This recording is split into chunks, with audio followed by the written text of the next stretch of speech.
तीनों मिलाकर। और मैं जानता हूं कि वो एक ऐसी वीटो पावर के साथ जुड़ा हुआ था जो मुझसे कहता कि भैया इसे हर कार्यक्रम में रखना है तो मुझे रखना होता, लेकिन उस बच्चे ने कभी इस शक्ति का उपयोग नहीं करा। और उसने जितनी पिछले 5-6 दिनों में मेहनत की, लगातार मेहनत की, भाषा पर जो उसका अधिकार है, छंद पर जो उसका अधिकार है, धर्म जगत पर जो उसका अधिकार है, चाहे मानस हो चाहे अन्य ग्रंथ हो, जो उसका अध्ययन है, वो इस आयु में ये सिद्ध करता है कि आने वाले समय में हिंदी कवि सम्मेलन को एक शालीन और एक अच्छा बड़ा कवि मिलने वाला है। मैं पीयूष मालवीय को आमंत्रित करता हूं, जोरदार तालियों के साथ पीयूष का स्वागत करिएगा। पीयूष मालवीय, जीते रहो बेटा, आयुष्मान। माँ सरस्वती को प्रणाम करता हूँ। माँ ने माँ के दर्द को समझा बखूबी। वाह। माँ ने माँ के दर्द को समझा बखूबी, थे असंभव फैसले पर ले लिए हैं। दो माताओं का जिक्र कर रहा हूँ। जब भगवान श्री राम ने लंका पर विजय प्राप्त की तो उनसे लक्ष्मण ने कहा कि प्रभु ये मूल्यवान सोने की लंका हमारी हुई। तब मर्यादा पुरुषोत्तम भगवान श्री राम कहते हैं कि अप स्वर्णमयी लंका नमे लक्ष्मण रोचते, जननी जन्मभूमिश्च स्वर्गादपि गरीयसी। भगवान श्री राम दो चीज़ों का जिक्र करते हैं, दो माताओं का जिक्र करते हैं, जननी और जन्मभूमि। माँ ने माँ के दर्द को समझा बखूबी, माँ ने माँ के दर्द को समझा बखूबी, थे असंभव फैसले पर ले लिए हैं। अरे एक भारत माँ तेरी रक्षा की खातिर लाखों माताओं ने बेटे दे दिए हैं। एक भारत माँ तेरी रक्षा के खातिर लाखों माताओं ने बेटे दे दिए हैं। लाखों माताओं ने बेटे दे दिए हैं। निवेदित करता हूं, सुनिएगा कि प्रश्न था कि भारती के पूजन में कौन क्या दे। प्रश्न था कि भारती के पूजन में कौन क्या दे, धनी लोग धन का ही दान दे के आ गए।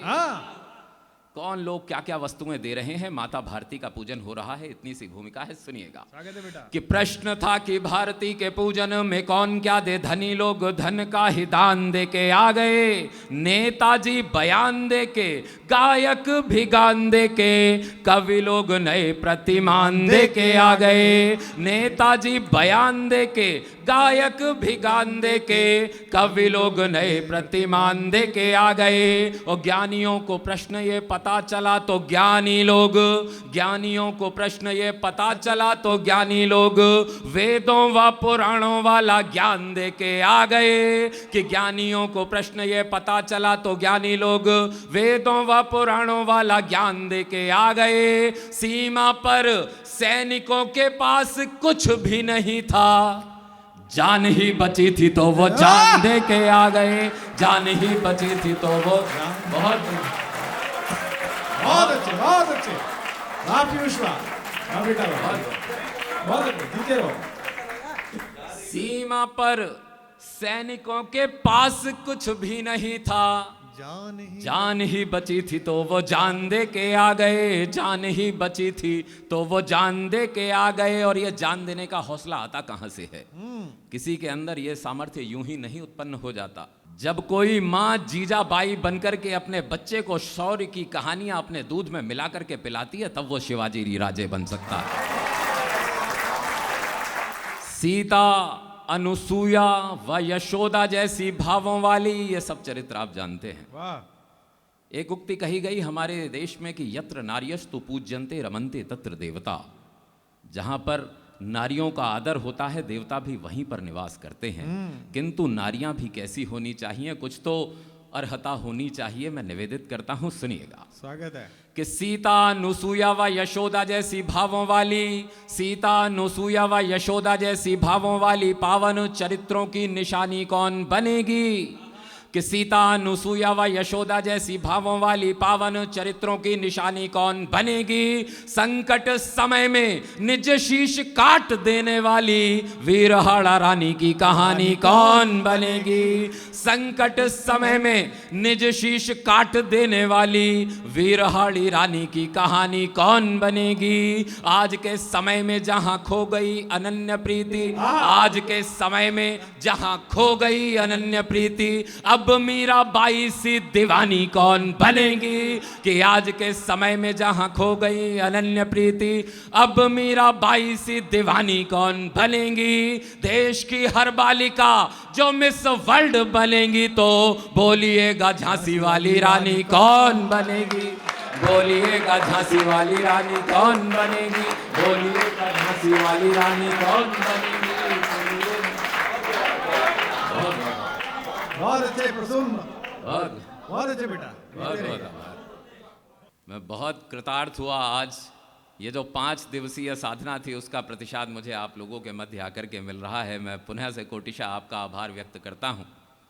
और आइए और 4 पंक्तियाँ निवेदित कर देता हूँ। चूँकि वीर रस का कवि हूँ तो मेरे समक्ष कुछ अतिरिक्त जिम्मेदारियाँ भी आती हैं, मुझे बात करनी पड़ती है, जवाब देना पड़ता है। आपका एक पड़ोसी जिला, वहाँ का एक व्यक्ति दिल्ली के सदन में बैठ करके हमारे महापुरुष को गाली दे देता है। वाह, मुझे लगता है कि जवाब तो देना चाहिए, लेकिन जवाब यदि कविता की भाषा में हो।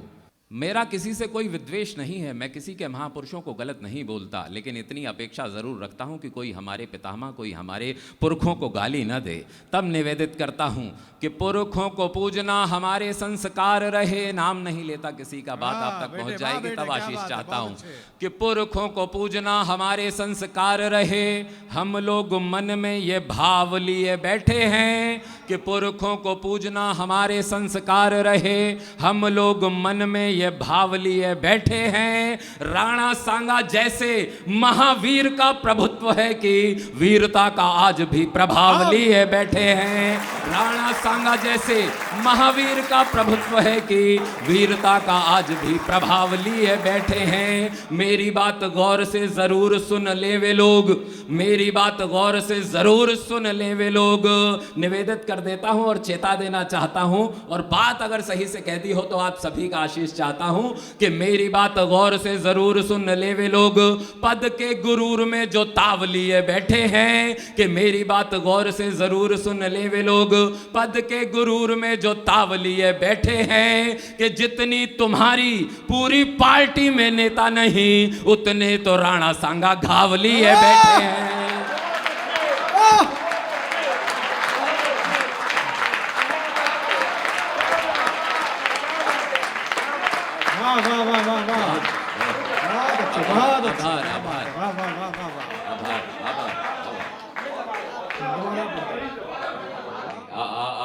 आपका आदेश अध्यादेश, लेकिन मैं दोबारा पढ़ देता हूं कि पुरखों को पूजना हमारे संस्कार रहे। हम लोग मन में ये भाव लिए बैठे हैं कि पुरखों को पूजना हमारे संस्कार रहे।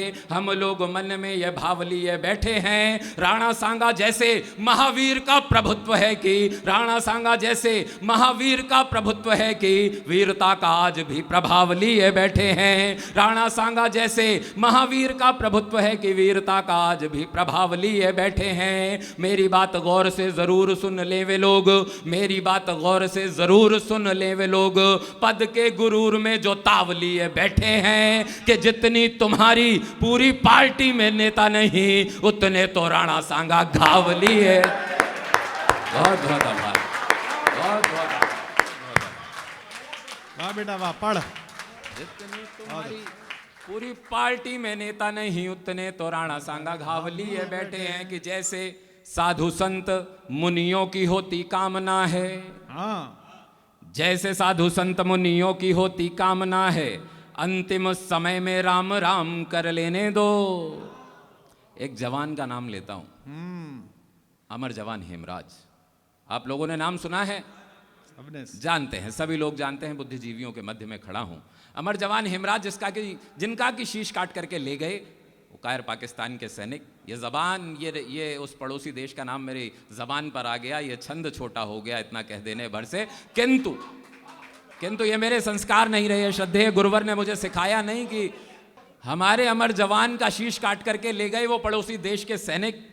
जिस समय पर शीश काटा जा रहा होगा, क्या कल्पना उनके मन में आ रही होगी, क्या विचार मन में चल रहे होंगे, इतनी सी भूमिका है। छंद सुनिएगा। आगे दे बेटा।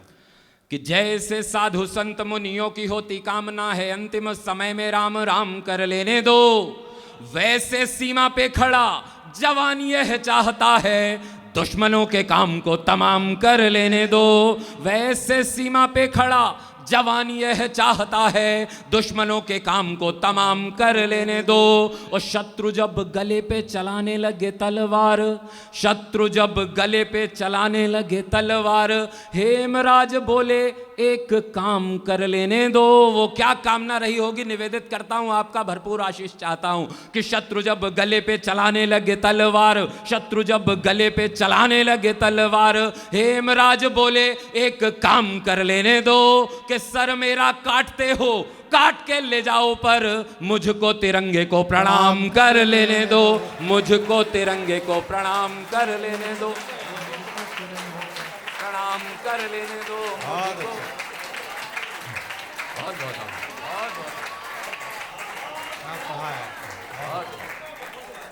बहुत बहुत बहुत बहुत बहुत। दोस्तों एक बात आपको बता देना चाहता हूं कि जब मैं पाठ्य पुस्तकें पढ़ा करता हूं तब मुझे बड़ा अफसोस होता है। जब मैं कृष्ण भक्ति शाखा को पढ़ता हूं, महाकवि सूरदास को पढ़ता हूं, तो मुझे बड़ा अफसोस होता है कि मैंने महाकवि सूरदास को नहीं देखा। जब मैं निर्गुण आश्रयी धारा पढ़ता हूं तो मुझे बड़ा अफसोस होता है कि मैंने कभी कबीर को नहीं देखा। जब मैं मर्यादा पुरुषोत्तम भगवान श्री राम को पढ़ता हूं तो मुझे बड़ा अफसोस होता है कि मैंने तुलसीदास जी को नहीं देखा। लेकिन दोस्तों एक सौभाग्य पर गर्व भी करता हूं कि मैंने राम रस के सबसे बड़े गायक वर्तमान दौर के मेरे युग कवि डॉक्टर श्रद्धेय कुमार विश्वास जी को मैंने देखा है, उनके चरण स्पर्श किए हैं। इससे बढ़कर के मैं अपना कोई सौभाग्य नहीं मानता। तब मैं 4 पंक्तियां आराध्य मर्यादा पुरुषोत्तम भगवान श्री राम के निमित्त प्रेषित कर देना चाहता हूं। भगवान श्री राम का महाप्रसाद बना, मैंने कारसेवकों से बात की, मैंने कारसेवकों से एक संवाद किया।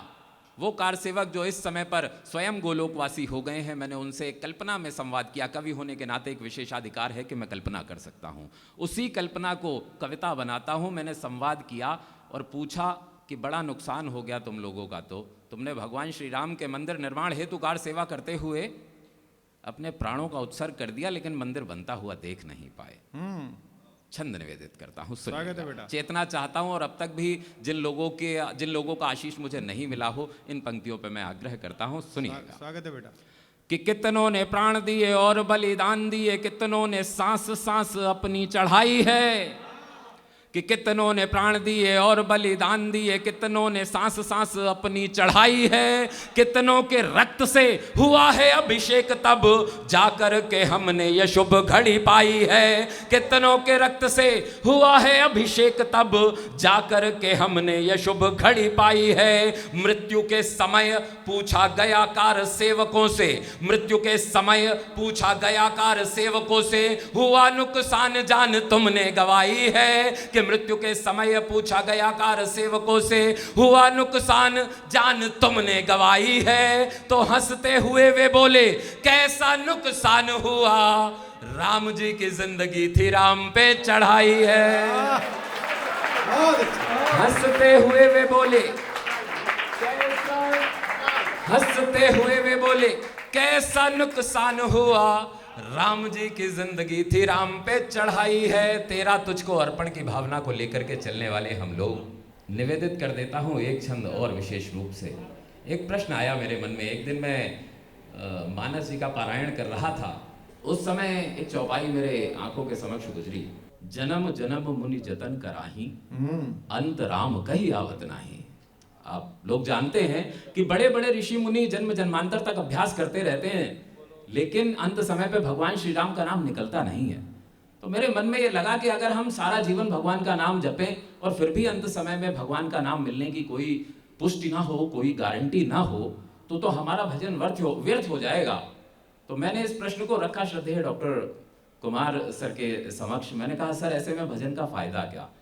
तो सर ने जो उत्तर दिया उसको मैंने कविता में ढाल लिया। सर ने जो मुझे बताया मैं आप तक पहुंचाता हूं और इन्हीं के साथ में मैं आशीष मांगता हूं। निवेदित करता हूं, सुनिएगा। कि राम वो जिन्हें की लोभ लालच है छू न पाए, राम वो जिन्हें की लोभ लालच है छू न पाए, राम वो जिन्होंने राजपाट ठुकराए हैं।